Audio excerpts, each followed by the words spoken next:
Bismillahirrahmanirrahim. Assalamualaikum warahmatullahi wabarakatuh.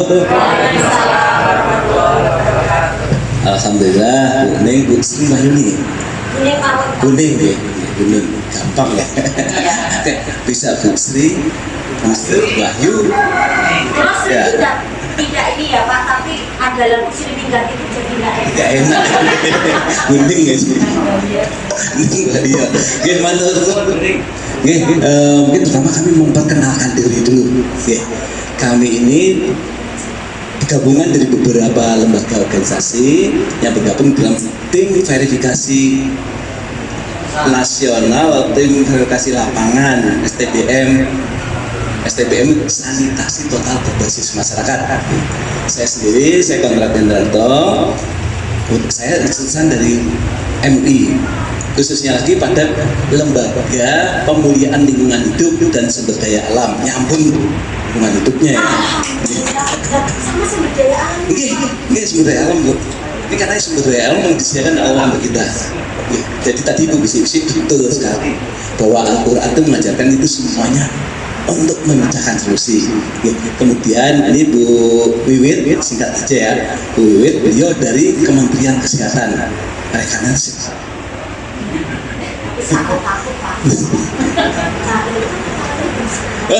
Tadi masih serius baca, saya bikin catatan.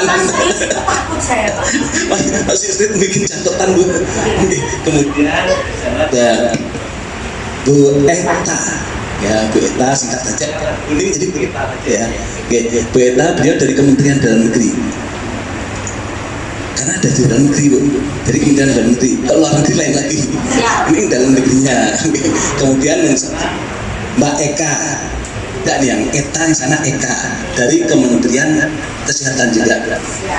Jadi kami mendapat tugas untuk melakukan evaluasi dalam rangka untuk memberikan award, hadiah ya, penghargaan yang tertinggi di bidang sanitasi total berbasis masyarakat itu yang tadi saya sampaikan ya. Nah ini salah satu kabupaten yang merupakan kabupaten yang kita nilainya bagus, salah satu ya, 4 besar beliau. Kita perbandingkan nanti. Nih, di sini tapi sekalian yang di sekolah bukan air hujan aja, kita juga pengen sekolah melihat air hujan. Jadi demikian perkenalan kami. Kita juga motivasi ini terinspirasi bahwa ternyata air hujan itu sebagaimana tadi ya, banyak memberikan manfaat bagi kita, ya kita akui dalam Al-Quran banyak itu ya. Kemudian juga di sini mungkin sebelum mengajukan pertanyaan lain boleh dong nanya. Oke, jadi sekalian perkenalan, sekalian pertanyaan. Kan kita mungkin mengenal ada hujan asam ya. Hujan asam itu kok di negara-negara maju karena polusi udara. Jadi polusi udara yang airnya itu air hujan sebetulnya bersih murni, tapi begitu melewati langit kita yang kotor karena polusi sampai di kita kalau misalkan kita menampung air hujan itu jadinya airnya nggak bisa diminum. Pertanyaan pertama, bagaimana Ibu menyikapi ini agar air yang kita terima itu benar-benar bisa kita konsumsi? Satu. Kemudian yang kedua, catatan saya tadi apa ya? Saya nyatet Bu, bukan bikin PK ya. Nyatet nih. Saya tadi tertarik dengan pentahelix mitra Banyu Bening. Saya nyebutkan pentahelix karena tadi Ibu nyebutkan ada 5 itu kan, 5 ton penta ya, atau panca ya, kita menyebutkan pentahelix. Antara lain Ibu sebutkan tadi, wah ini perlu berkolaborasi, bermitra dengan MUI. Nah ini saya nanti kan saya sampaikan kepada teman-teman bahwa kita di lingkungan hidup itu salah satu mitranya seperti Ibu. Nanti saya sampaikan ke teman-teman bahwa ada mitra yang selama ini belum dilirik. Kita nanti bisa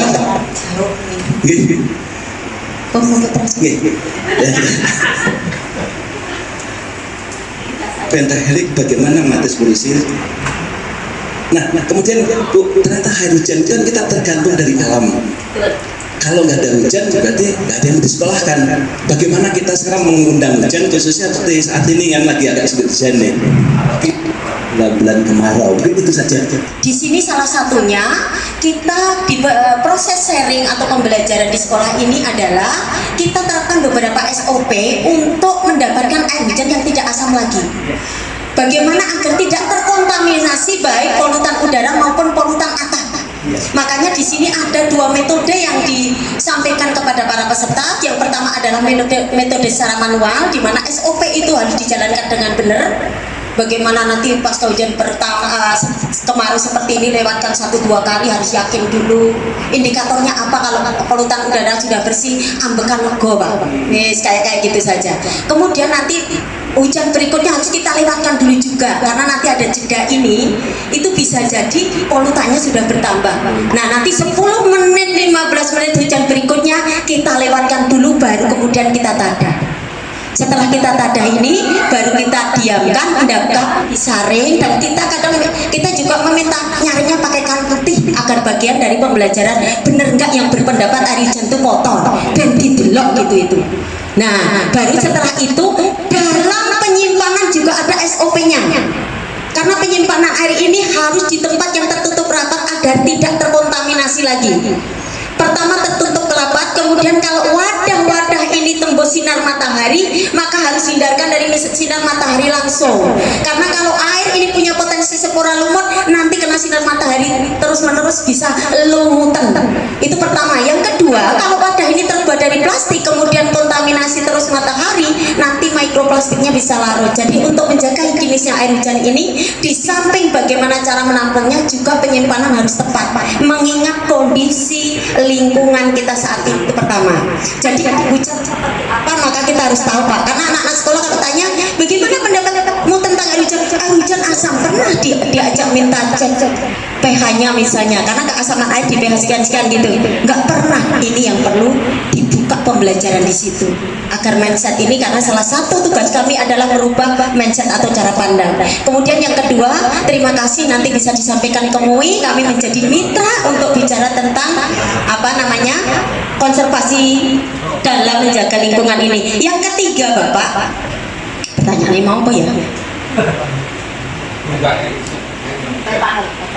Peta helik. Oh ya, peta helik ini sudah. Yang ketiga ada Pak? Apa Pak tadi Pak? Saya belum nyatet. Terus? Oh tidak Pak, ini artinya kita salah satu materi yang kita sampaikan kepada masyarakat adalah bagaimana memanajemen air hujan pengelolaannya ini, dari hujan saat ini sampai hujan berikutnya kita punya cadangan. Nah ini termasuk bagian dari kita pembelajaran ke manajemen. Kampus kita manajemen banyak kok, manajemen pengelolaan air belum. Nah cuma kita dalam membahasakan dalam bahasa masyarakat, misal begini, oh Bapak ini dengan 2 orang dalam satu rumah tangga ini 2 orang yang memanfaatkan per hari kebutuhannya berapa, misal per hari kami membutuhkan 10 liter air, maka nanti dalam 1 bulan kita membutuhkan sekitar 300 liter air. Kalau tahun kemarin itu kita dapat dari El Nino, kemudian kemarau panjang 10 bulan, maka kita harus saving untuk 10 bulan. 300 kali 10 berarti kita harus saving atau menyimpan 3000 liter air. Jadi kalau kemarau seperti ini Pak, kami buka cadangan. Kemarin simpenan kita yang habis galon-galon itu banyak Pak. Nah ini yang galon mulai habis, kita lagi buka yang di tandon-tandon. Kalau di tempat ini sedikit Pak, kalau di depan di sana, di kompleks sana, rumah sana banyak Pak, sekitar 20 ribuan liter. Artinya kita bicara bagaimana menampung air hujan ini sesuai kebutuhan kita dari hujan saat ini sampai ke depan. Nggak perlu ngundang air hujan, nggak perlu itu. Ini soalnya kita ditantang untuk memanajemen kita, karena sebetulnya yang kita tampung ini lebih dari cukup. Nah kemudian sisanya apa? Harus kita kembalikan ke dalam tanah dengan penuh kesadaran. Karena sekarang kalau mengharapkan yang terbuka nggak sesuai lagi, nggak berbanding lurus, maka harus mengembalikan ke dalam tanah sesuai dengan kondisi masing-masing. Melalui biopori boleh masukkan ke sumur-sumur yang tempat kami, salah satunya kami masukkan talang ke sumur langsung Pak. Nah, jadi konsepnya adalah air hujan yang jatuh di kita ini yuk kita tampung sesuai kebutuhan kita, sisanya harus dikembalikan ke dalam tanah agar setidaknya tidak mengganggu hubungan sosial dengan masyarakat sekitar. Ngelepi tonggo niki marake emosi Pak, begitu. Jadi kalau yang ketiga kita bicara soal manajemen pengelolaan, tapi kita sekali lagi kita harus bisa dalam membahasakan dalam bahasa masyarakat.